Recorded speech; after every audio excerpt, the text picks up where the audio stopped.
Новогодняя сказка на родном языке. В Государственном академическом Остинском театре прошел премьерный показ спектакля «Кот в сапогах». Режиссер-постановщик и переводчик Алан Албегов. На подготовку к спектаклю ушло 3 месяца. Актеры говорят, что репетировали с особым настроением. Перед юным зрителем всегда больше ответственности. Сказку маленьким зрителям будут показывать ежедневно с 30 декабря, а затем со 2 по 8 января. Зрителей ждут в 10, 12 и 2 часа дня. Цена билета – 150 рублей.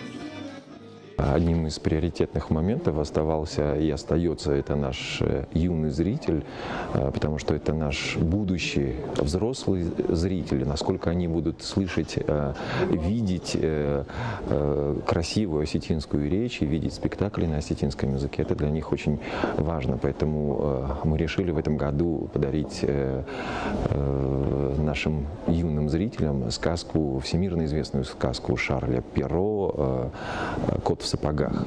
Как получилось, это, конечно же, судить им. Если они получают удовольствие, если они включаются в эту игру, которую сегодня театр им дарит, то это самое главное.